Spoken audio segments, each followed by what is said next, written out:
Terima kasih Anda masih bersama kami. Sebaran kasus penyakit mulut dan kuku atau PMK pada hewan ternak sapi meluas di Kabupaten Gresik, Jawa Timur. Setidaknya ada 17 ekor sapi mati, ribuan lainnya terinfeksi. Halo Sobat Helmet, bagaimana kabarnya semua? Minggu kemarin sudah Idul Kurban nih. Kalian pada masak apa sih daging-dagingnya? Jadi sapi rendang, atau sate kambing, atau mungkin yang lainnya? Ngomong-ngomong, kita membahas mengenai sapi dan kambing. Ada yang lagi rame nih beberapa bulan ke belakang, yaitu mengenai wabah PMK di hewan ternak. Kalian sudah tahu dong pastinya mengenai wabah PMK yang sedang rame, karena terutama di Jawa Timur, kasusnya ini cukup banyak. Jadi, yang menjadi pertanyaan, mungkinkah pada wabah PMK ini dapat menyebar ke manusia? Nah, kemarin aku habis makan daging sapi. Tunggu, sini biar aku jelasin. Jadi pertanyaannya, apa itu PMK? PMK ini merupakan singkatan dari penyakit mulut dan kuku, yang merupakan wabah virus pada hewan ternak seperti sapi, kambing, kerbau, domba, ataupun babi. Nah, virus yang menyebabkan PMK ini merupakan virus Apte epizootosis, di mana cukup ribet ya penamaan virus ini. Jadi virus ini menyebabkan adanya lepuhan selaput lendir dan akhirnya hewan-hewan ternak ini menjadi demam, tidak nafsu makan, lalu banyak mengeluarkan air liur, kukunya pun menjadi luka. Akhirnya hewan-hewan ternak menjadi kurus dan produksi susunya itu berkurang. Nah, virus ini tuh gampang banget menular loh, apalagi menularnya itu dapat melalui udara.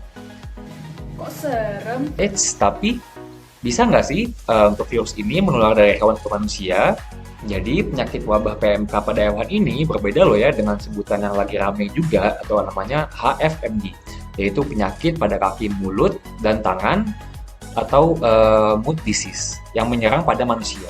Di mana Kementerian Kesehatan sudah berdiskusi dengan Organisasi Kesehatan Dunia atau WHO dan Badan Kesehatan Hewan Dunia dan sudah dipastikan bahwa penyakit mulut dan kuku ini hanya menular pada hewan. Jadi nggak bahaya ya teman-teman. Di hampir tidak ada yang loncat dari dunia seperti contohnya yang virus Marak ini yaitu SARS-CoV-2 yang dari mana penyakit virus ini dapat menular dari hewan ke manusia yang berbeda dengan PMK ini. Jadi kalau kalian menurut berita yang kayak gini atau yang kayak gini juga itu sudah pasti hoax ya teman-teman.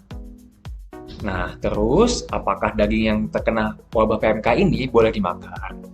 Nah, tentu boleh teman-teman, bagian yang dikonsumsi pada hewan ternak yang terkena PMK maupun hewan ternak yang sehat itu sama saja. Tidak ada bagian dari daging mereka yang dilarang untuk dikonsumsi.